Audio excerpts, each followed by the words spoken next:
नमस्कार. आज माझ्या मागं पाहत असणार आपण आमचे हे जे मंदिर आहे सोमेश्वर आणि मुंजाबा मंदिर. तर ही दोन मंदिरं आमची पुरातन मंदिर असून या मंदिरामध्ये जे शेजारी ही जी दोन वटवृक्ष जर पाहिले, पिंपळाची वटवृक्ष होते. हे वटवृक्ष साधारणतः 300 ते 350 वर्षापूर्वीचे पिंपळाचे. तर तुम्हाला दिसत असेल या मुंजाबा मंदिरामध्ये आणि सोमेश्वर मंदिरावर आज एवढ्या मोठ्या प्रमाणात वटवृक्ष तयार झाले होते. 300-350 वर्षापूर्वीचे. हा मंदिराच्या आजूबाजूचा परिसर ह्या वटवृक्षांना आपण म्हणतो नजर लागते कोणाची, या पद्धतीने ही नजर लागलेली आहे. पहा, पूर्वी मुंजाबा वस्ती म्हटलं तर या वस्तीला ह्या दोन झाडांची ओळख म्हणून समजलं जातं.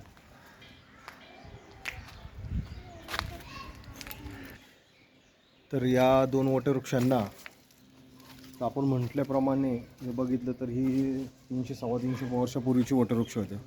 आणि हे जे वटवृक्ष जे पडले पिंपळाचं, याला कुणीतरी काही मुलांनी याच्यामध्ये हे खोड खाली मोकळं होतं, याच्यामध्ये जाळ लावून पाडण्याचा प्रयत्न केला. आणि ते अक्षरशः ते झाड काल रात्री 8-8:30-9च्या टायमाला पडलेलं आहे.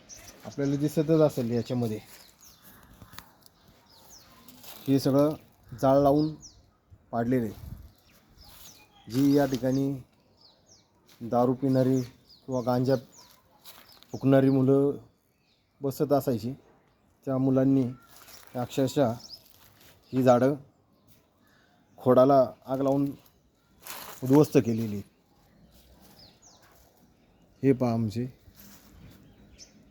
आज ह्या मंदिरावरती आमचं झाड पडलेलं आहे. हे मंदिर आहे ते शेजारी, ह्या मंदिराचा हा कोपरा पडला आहे. तुम्ही पहा, शेजारी घरं आहेत, हे मंदिर आहे. हे रे बाळा, हे एक मंदिर, हे दोन मंदिराचा असा भाग हा सगळं वटवृक्ष. आता एकच मंदिराच्या शेजारचं हे झाड राहिलेलं आहे. त्याचा पहा, आता हे पूर्ण पानं गेलेली आहेत. आता नवीन चैत्र पालवीला पाला फुटल, हा असा आहे.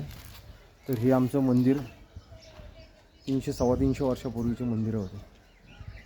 तर सर्व झाडं उद्ध्वस्त झाले. ह्या झाडांवरती लहानपणी आम्ही खेळलेलो, खुरपारंबे पारंब्याचे खेळ खेळलेलो. आता हे झाडच नाही राहिले.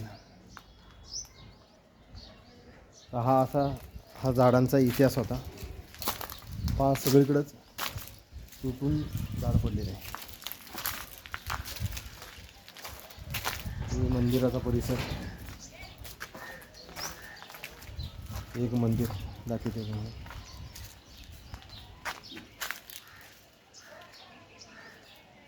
हे सोमेश्वराचं मंदिर आहे आणि हे मुंजाबाचं मंदिर आहे. तर ह्या मंदिराचा आणि ह्या झाडांचा गेली 300 ते 350 वर्षाचा आज प्रवास ह्या झाडाचा संपलेला आहे मित्रांनो. अशी मंदिरं आज झाडाला उद्ध्वस्त झाले.